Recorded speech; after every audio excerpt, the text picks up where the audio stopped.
The book 1984 by George Orwell and the play Hamlet by William Shakespeare both have many traits of Marxism when analyzing the works through the Marxist literary lens. Marxism is a political belief created by Karl Marx, a German philosopher and economist who published his anti-capitalist beliefs in a work called The Communist Manifesto.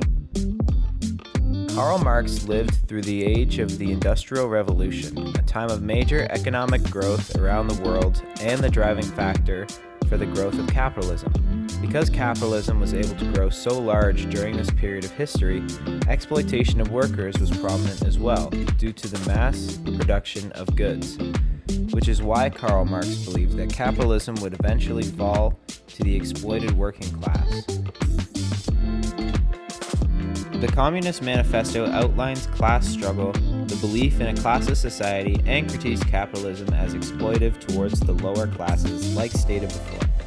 Marxism outlines this class struggle with the bourgeoisie, who are the owners of capital, and the proletariat, working class. This part of Marxism is present in both 1984 and Hamlet in two major ways: the separation of class and the oppression and exploitation of the lower classes and power. In 1984, the themes of exploitation and class struggle are very prominent. 1984 separates social classes into three tiers: the inner party at the top, living in luxury, the lower party in the middle, and the proles at the very bottom. The inner party, which represents the bourgeoisie, exploits the proles, who represent the proletariat working class. The party seeks power entirely for its own sake. We are not interested in the good of others. We are interested solely in power. Part 3, Chapter 3. This quote clearly states that the inner party has no care for the good of the proles and only cares about staying in power and the motives of the inner party. The party taught that the proles were natural inferiors who must be kept in subjection like animals. This quote supports the previous point that the party has no regard for the proles and only sees them as a way to keep their own power and a group to rule over with absolute power by keeping the proles in subjection and poverty. These quotes are great examples of exploitation and struggle of the lower class. More examples pertaining class struggle of the proles are: it is not desirable that the proles should have a strong political feelings. All that is required of them was a primitive patriotism. This quote shows exploitation of the proles and corruption of the inner party.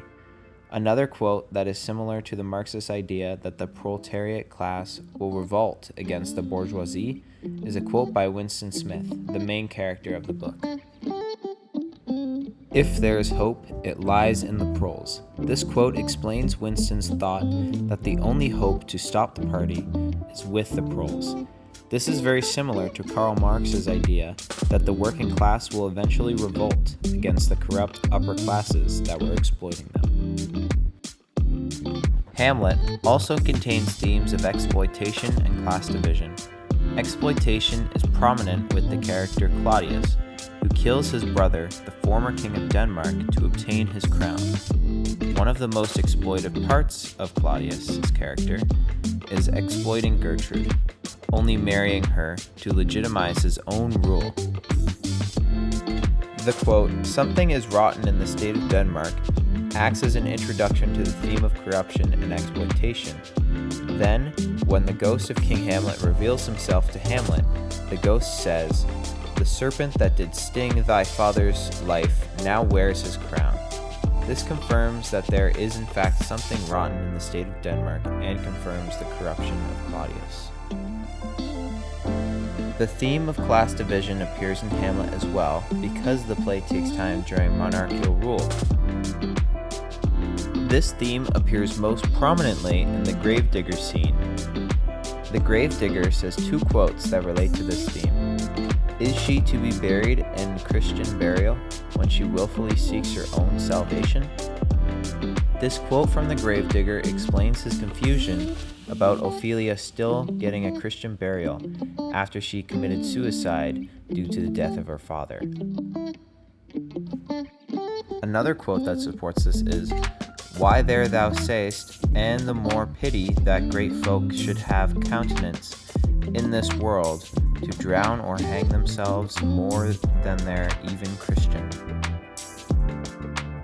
In this quote, he again questions the fact that Ophelia is getting a Christian burial, and the fact that if a lower class member of society like himself were to commit suicide the same way she did, they would not get the same privilege as her to still have a Christian burial.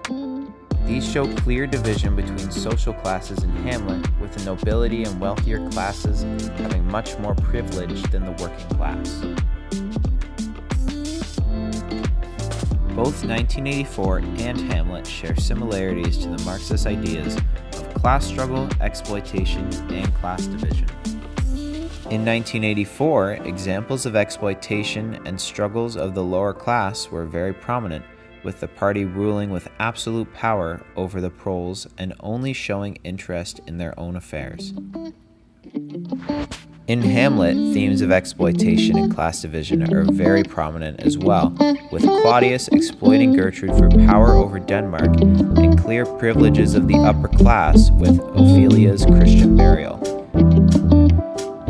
In conclusion, the Marxist literary lens is very prominent in 1984 and in Hamlet. Thank you for listening.